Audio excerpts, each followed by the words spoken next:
लेकिन सयाहत के लिए अच्छी खबर है। और इन हिचकोलों के बीच जिसमें कोविड है, बंद है, और उस बीच खबर यह है कि श्रीनगर इंटरनेशनल एयरपोर्ट से बाज़ाब्ता तौर पर अब बैनुल अक़वामी परवाजें आने का सिलसिला शुरू होगा और शारजा से पहली फ्लाइट भी एयरपोर्ट आएगी। जी हाँ, श्रीनगर इंटरनेशनल एयरपोर्ट से एक अच्छी खबर यह है कि शारजा के लिए परवाजों का चार्ट तैयार हुआ है और माना जाता है कि रवा माह की 24 तारीख से बाज़ाब्ता तौर पर श्रीनगर से शारजा तक परवाज शुरू होगी। और इस सिलसिले में चैम्बर और सयाहत से जुड़े लोगों ने इस फैसले का खैर मकदम किया। इससे पहले भी इस तरह के ऐलान किए गए, फैसले किए गए हैं, लेकिन तब ये नहीं कहा गया कि तारीख का ऐलान नहीं किया गया। लेकिन इस बार बाज़ाब्ता तौर पर तारीख भी मुकर्रर की गई है कि 24 अक्टूबर से श्रीनगर और शारजा के दरमियान सर्विस शुरू होगी। और इस सिलसिले में जो सयाहत के साथ जुड़े लोग हैं, चाहे वैली की बात करेंगे या ट्रेड बॉडी जो है, उनकी जानिब से इस फैसले का खैर मकदम किया गया है।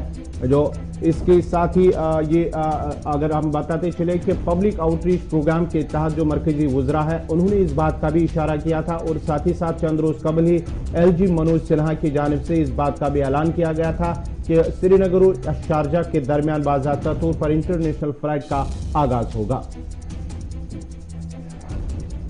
मज़ीद तफसीलात के लिए सीधा चलते हैं श्रीनगर अपने साथी सईद इरफान फाजिल के पास। इरफान, क्या कुछ मज़ीद तफसीलात हैं इस तरह का फैसला और जो इस सयाहत के साथ जुड़े लोग हैं उनका क्या कुछ कहना है इस हवाले से?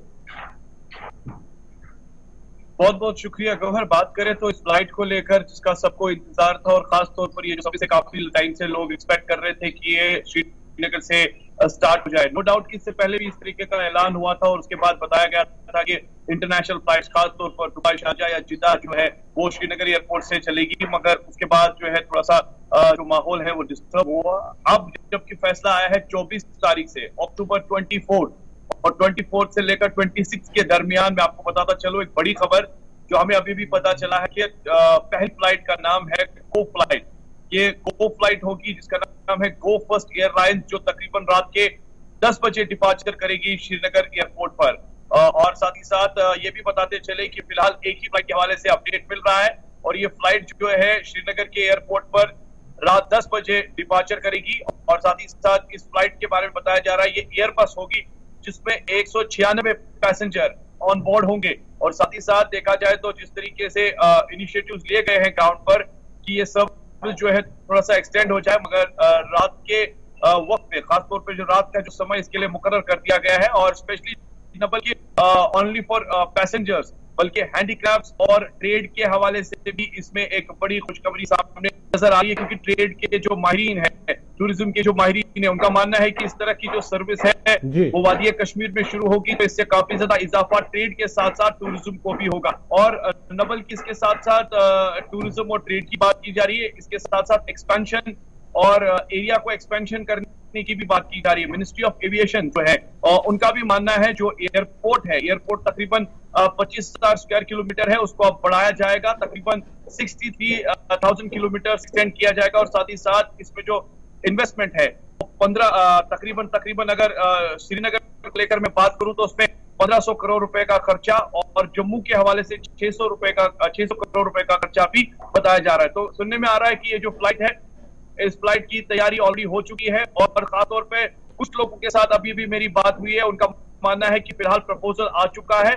अब देखने वाली बात यह है कि 24 तारीख से लेकर 26 तारीख के बीच ये परवाज उड़ेगी और अंतर्राष्ट्रीय हवाई अड्डा। अच्छा जी, ये भी इरफान बताइएगा, जब हम इंटरनेशनल फ्लाइट की बात करते हैं, मुझे याद है सोनिया गांधी, मनमोहन सिंह साहब वजीर आज़म हुआ करते थे, उन्होंने हरी झंडी दिखाकर ये कह दिया था कि अब श्रीनगर एयरपोर्ट नहीं जी, ये इंटरनेशनल एयरपोर्ट है। अब नाम पर बाद में बड़ी लड़ाइयाँ चली जी, शेखुल आलम एयरपोर्ट या क्या कुछ रखे, डेट इज सेकेंडरी क्वेश्चन। लेकिन गुज़श्ता साल के दौरान ही इस बात का भी ऐलान किया गया कि जनाब अब नाइट लैंडिंग होगी जी, रात देर गए तक परवाजें आएंगी। और फोटोशूट हमने देखा हुआ, एडवाइजर साहब थे, डायरेक्टर टूरिज्म साहब गए थे, रात को उन्होंने फ्लाइट को रिसीव किया, सुबह भी बहुत जल्दी फ्लाइट आई।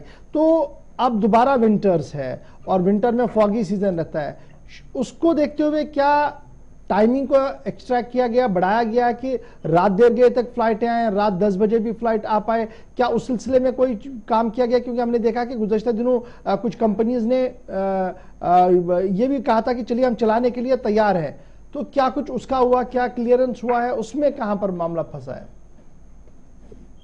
बड़ी इंपॉर्टेंट बात पूछी सर आपने। अगर मैं बात करूं हमारे इस इंटरनेशनल एयरपोर्ट को लेकर, तो इसमें जो है तकनीकी खराबियां और तकनीकी जो कमियां है वो काफी ज्यादा दिखाई दी है। क्योंकि पिछले विंटर्स में भी हमने देखा कि कुछ फ्लाइट जो है आ जा ना पाई, क्योंकि उसमें सबसे बड़ा फेलियर जो था वो कैट सिस्टम को लेकर था।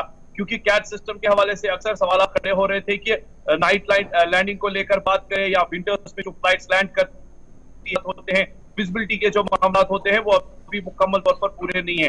अब देखने वाली बात ये जरूर होगी, क्योंकि जब आप नाइट फ्लाइटिंग को लेकर बात करते हैं तो रनवे के साथ साथ जो विजिबिलिटी और विंटर्स को लेकर जो मामला होगा, उस टाइम टेक्निकल अथॉरिटी इस पर कितना जोर देती है, टेक्निकल चीजों को कितना ज्यादा बढ़ाया जाता है, और वो सिस्टम जो काफी ज्यादा एनहेंसमेंट की जिसकी जरूरत है, तो उसको कितना अपग्रेड किया जाता है। क्योंकि अब ये नेशनल फ्लाइट्स का मामला नहीं है, इंटरनेशनल एयरबस का मामला है, जबकि इसके लिए आपको टेक्निकली ग्राउंड की काफी ज्यादा जरूरत पड़ेगी, मैन पावर, मशीनरी, और साथ साथ ही उन चीजों को लेकर जो इंटरनेशनल गैजेट्स के तौर पर कैट सिस्टम में लगाए जाते हैं। अब देखने वाली बात जरूर होगी, क्योंकि पिछले बार भी हमने देखा था कि अक्सर बेशतर जब थोड़ी सी बर्फ हो जाती है, रनवे पर जो है जहाज फिसल जाते हैं, उसके बाद पिछले बारी भी एक इंजन का नुकसान हुआ था। मगर इस बारी कोई रिस्क फैक्टर नहीं होगा, या कह सकते हैं कि इस बारी एक चैलेंज भी होगा जिसे नाइट फ्लाइट के तौर पर इन्हें लेना होगा। बहुत शुक्रिया जी, श्रीनगर से बात करने के लिए।